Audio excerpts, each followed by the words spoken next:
Тармактык маркетинг бүгүнкү күндө дүйнөдө 5000ге жакын MLM тармактык маркетинг компаниялары бар. Баса айта кетчү нерсе, MLM деген сөздү угуп калсаңыз, бул эмне деген сөз деп таң калбаңыз. Бул multi-level marketing. Multi-level marketing.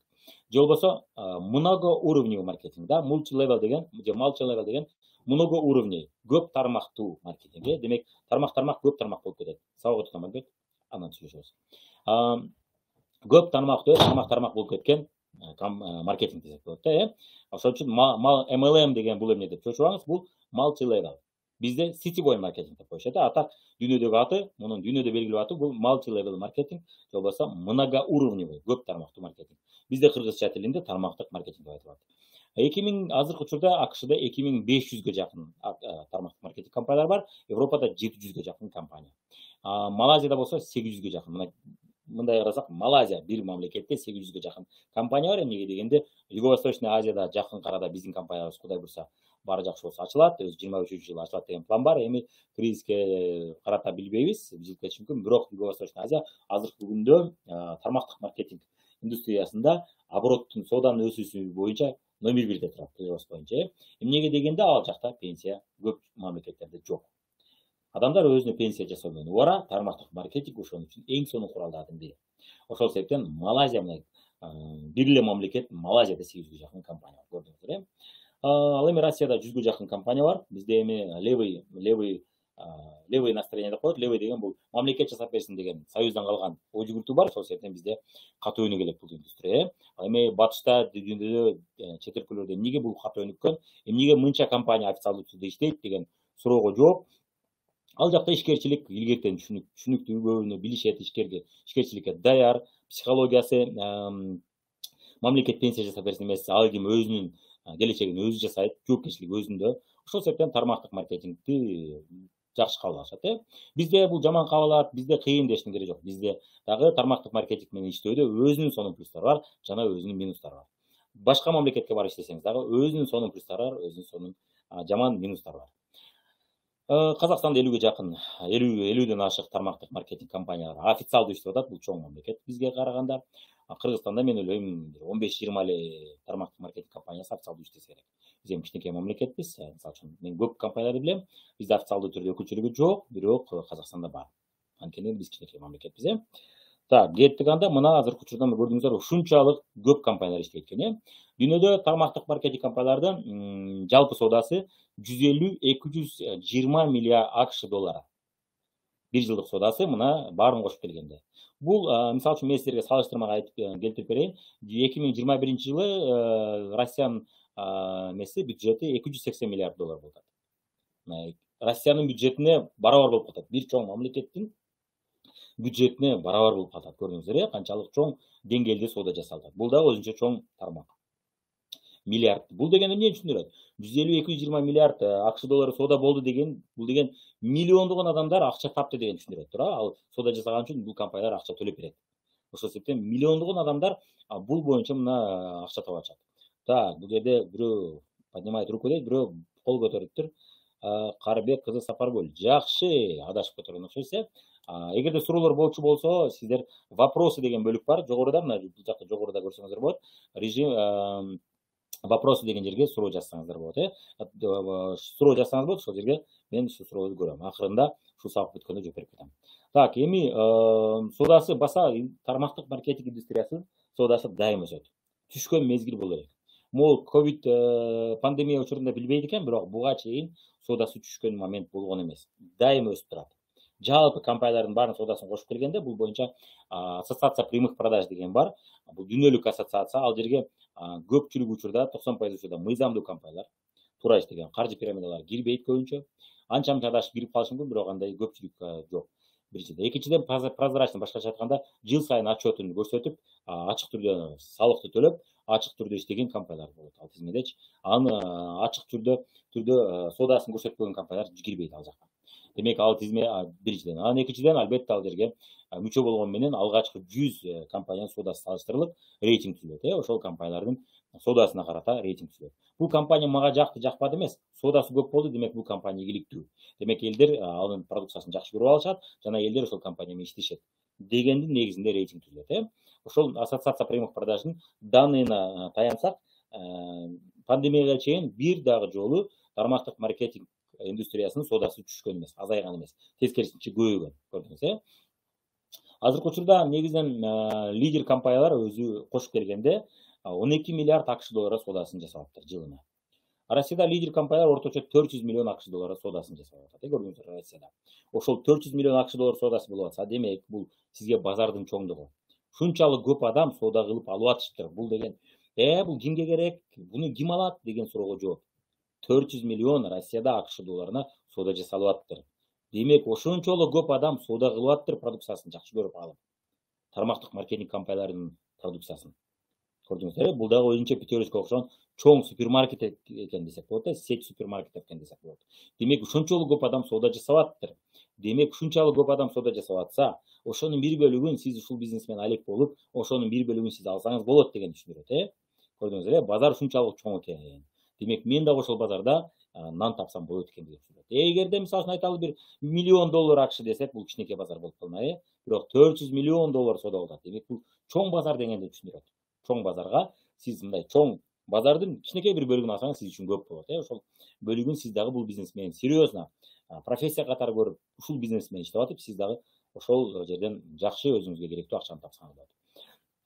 Фабилик мисалы үчүн биз иштешкен компания орточо 800-900 миллион акш доллары содасын жасайт, билесиздер. Бул эми бир Россияда иштебейт, ошол себептен кошуп келгенде көп болуп калат. Европада жалпы соода 20 миллиард акш доллары болот. Европада 20 миллиард көрсөтсөөр, 20 миллиард бул чоң сумма көрсөтсөөр. Россияда жалпы 3 миллиард акш доллары сода болот. Жалпы лидер компаниялар эмес, дейле баарын кошуп келсе, 3 миллиард акш долларына жакын сода болот. Ал эми 400 миллион бул лидер компаниялар өздөрү жасап атат, күчтүү компаниялар. Так, 3 миллиард доллар экен, мына көрүңүздөр, базардын канчалык чоңдугу. Бул деген миллиондогон адамдар миллионер болуп, миллиондор таап атат, 100 миң, 200 миң, 500 миң, миллион сом же миллион рубль айына таап атат. Ошончолук чоң сода болгондуктан. Дүйнөдө 100 миллионго жакын адам тармактык маркетингде иштеп атат. 100 миллионго жакын адам тармактык маркетинг бизнеси менен өзүн байланыштырышты. Бул фактылар баса 2006-жыл, 2008-жылдын статистикасы. Андан бери бул цифра өзгөрүп кетти. Себеби деген арадан 15 жыл өтүп кетти, көрдүңүздөр. 14-15 жыл өтүп кетти, 15-16 жыл өтүп кетти, андан бери бул цифра өзгөргөн болушу мүмкүн. Ошол себептен бул цифра сизге ориентир гана да. Азыркы учурда мына 20 миллионго жакын адам профессионалдуу түрдө, башка айтканда, башка иш кылбайт, ушул бизнесмен алек, көрдүңүздөр, Мына 20 миллион адам. Бул деген 5 Кыргызстанга, 3 Кыргызстан болуп атат, 3 Кыргызстан, бир почти Казакстан деп койсок болот. Бир Казакстан профессионалдуу түрдө башка иш кылбастан ушул иш менен алек болуп атат, көрдүңүздөр. 100 миллионго жакын адам мына иштеп атат. 100 миллион деген бул канча? Бул Россиянын бир 70%, Украинаны алсак 45 миллион, 2 Украинадан да көп болот. Түркияны алсак бул 75 миллион, Түркиядан да көп сандагы адам ушул тармактык бизнес менен алек болуп атат, мына көрүңүздөр. Ошончо адам ушул жерде иштеп нан таап атат. Кимдирбөө кошумча, кимдирбөө профессионалдуу таап атат, көрдүңүздөр. 50 миллионго жакын адам үйдөн отуруп иштеп атат. Мына 50 миллионго жакын, 100 миллион иштеп атса, ошонун 50 миллиону үйдөн иштеп атышыптыр, мына көрүңүздөр. Канчалык бул чоң базар экен көрсөтөсүздөр. Демек бул эмне? Бул ошол бойдон токтоп калбайт да. 50 миллионго жакын үйдөн иштеп атса, алар унчукпай отурбайт. Аларды канча адамдар көрүп атышат, алардын өскөнүн көрүп атышат. Дагы канчалаган адамдар үйдөн отуруп иштесе болот экен деген түшүнүккө жакын болуп атышат. Негизинде көрүп атышат, далилдерди көрүп атышат. Ошол себептен бул тармак өнүгүп атат дагы да. 2,7 миллионго жакын Россияда MLM тармагында иштейт экен, мына. 2,7 бул деген эмне? Почти 3 миллион деп койсок, бул Кыргызстандын жарымына жакын адам Россияда тармактык маркетингде иштеп атат, караңыздар. Ушунчалык көп адам ушул тармактан нан таап атышат. Ушул тармак менен ушул тармакка өзүн багыштап иштеп атышат. Бул официалдуу түрдө катталгандар да, салык инспекциясына барып катталгандар болот. Эми ал цифраны кайдан алмак, көрдүңүздөр. Ал эми официалдуу катталбагандар канча, жаңы баштап, эми кичине акча таап көрүп, үйрөнүп аткандар бар. Аларды кошуп келсе, бул цифра чоң болуп кетет мындан дагы. Бул болгондо да 2006-2008 жылдардагы цифра болот. Ошол мезгилдеги даныйлар бул. 5 миллионго жакын адам Японияда тармактык маркетингде иштеп атат. Почти бир Кыргызстан, бир Кыргызстанга кичине калыптыр жетишине. Бир Кыргызстан тармактык маркетинг бизнеси менен алек болуп атат, мына көрүңүздөр. Японияда жалпы соода орточо 30 миллиард акш долларын түзөт. Мисалы үчүн 30 миллиард акш доллары Японияда тармактык маркетингдин кошуп келген соодасын мына ушунча болот. Бул чоң базар болот атат, мына көрүңүздөр. Баса бул дүйнөдө эң көп ишкер даярдап чыккан индустрия. Себеби дегенде бардык эле тармактык маркетингде өзүнүн өзүн улай бербеши мүмкүн. Канчалар адам тармактык маркетингке келип, эгерде чындап бул тармакта окуп көрсөңүз, Кийосакинин китебин окусаңыз, Дональд Трамптын китебин окусаңыз, бул боюнча жазгандарын, китептерин окусаңыз, алардын окуучуларынын арасында бар. Ушул менин бизнес мектеби деген китеби бар, же бизнес мектеби, школа бизнеса же бизнес школа деген эки түрдүү китеп бар. Ошол экөөндө тең окуучулар жазат да. Тармактык маркетингде мен азыр иштебейм, бирок тармактык маркетингке барган үчүн мен өзүмдүн бизнесимди кылышым керек экен деп түшүнүк пайда болгон. Жана өзүмдүн компаниямды ачтым. IT сферада, программа жазуу, программист сферасында IT компаниямды ачтым. Мен тармактык маркетингде команда түзүштү үйрөндүм дейт. Соода кылышты үйрөндүм, кардар менен мамиле түзүштү үйрөндүм, сатышты үйрөндүм дейт. Ошол себептен менин компаниям азыр чоң компаниялардын бири.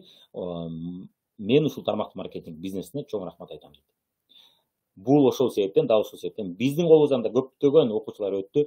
Канчасы биздин бизнесте калды, канчасы биздин бизнесте иштебей калды. Бирок азырга чейин ошол тармактык маркетинг сабактарына рахмат дешет. Мен көп нерсени түшүндүм, мен азыр ишкер болдум дейт.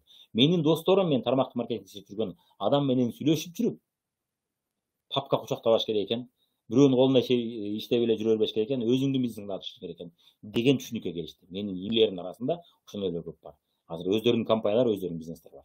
Көрдүңүздөр, тармактык маркетингде иштеп жүргөн адамдардын коомго болгон жакшы таасирин көрүңүздөр.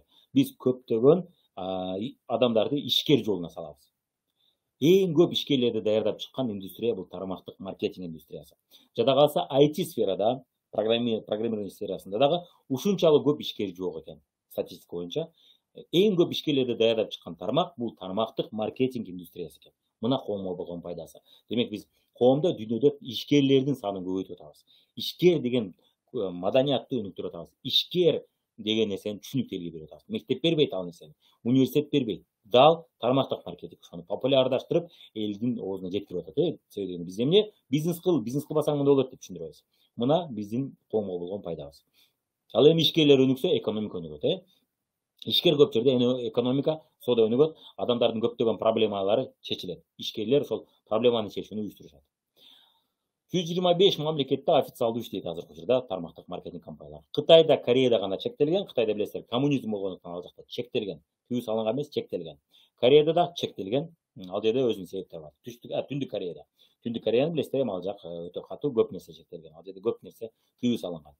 Мына башка көпчүлүк мамлекеттердеги 200 мамлекетте ошонун 125 ишинде мына жарымынан көбүндө тармактык маркетинг компаниялары официалдуу түрдө иштейт. Көрдүңүздөр. Ассоциация прямых продаж 25 жылдан бери иштейт. 25 жылдан бери ушул ассоциация прямых продаж тармактык маркетинг компанияларын жана түз сатуу компанияларын бириктирип, мына рекомендациялар жасап, аларды текшерип, алардын рейтингтерин түзүп, ушул индустриянын өнүгүүсүнө салым кошуп атат. Эми тармактык маркетинг принцибин ылайыкташтырып колдонгон компаниялар.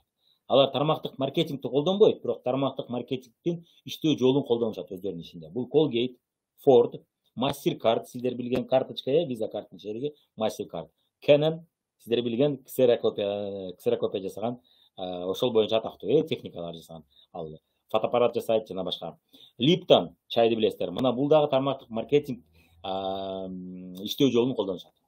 Toyota тармактык маркетинг принцибин колдонот. Ал тармактык маркетинг жолу менен сатпайт, бирок ошонун принцибин колдонот.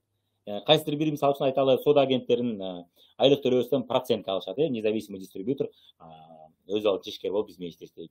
Ушул сыяктуу көптөгөн принциптерин колдонот. Panasonic колдонот. Россияда ВТБ банк колдонот азыркы учурда. Тармактык маркетинг боюнча атактуу ВТБ банк. Бул боюнча көрүп кетесиздер цифра. Азыр көптөгөн банктар, коммерциялык банктардын көпчүлүгү уже айлык төлөөбөстөн ошол кредитке кардар тапканга процент төлөп тармактык маркетингге окшотуп ошол жолду колдонушат. Жана кардар чакырып келчү болсо, ага дагы биз скидка кылып беребиз кызматыбыздан деген өзүнүн сунушун айтып атат. Анан да банктардын аттарын көрүп кетебиз. Мына азыркы учурда Альфа банк, адашпасам Альфа банк ошону колдонот. Альфа банк ушул сыяктуу банктарда мына тармактык маркетинг принцибин колдонуп келатат. Эмнеге дегенде бул революциялык жана ыңгайлуу. Көп жактан иштеп аткан адамга да ыңгайлуу, компаниянын өзүнө да ыңгайлуу. Эми албетте мен акча тапкым келет, жакшы жашагым келет деген адам үчүн. Жок, мен жалкоо, мен иштегим келбейт, мен эптеп эле мындай, мага эптеп эле окшош эле мындай эптеп айлык берип койгула деген адамдар үчүн бул ыңгайсыз анткени аларга гарантия, кепилдик берип айлык берип койсо, алар эптемейм да иштемеш болуп койсо ошол жакшы. Бирок мен жакшы жашагым келет, турмушумду өзгөрткүм келет, ошого ылайык мага мен айлыгымды өзүм көтөрө алгыдай болоюн деген адам үчүн бул укмуш салуу мүмкүнчүлүк.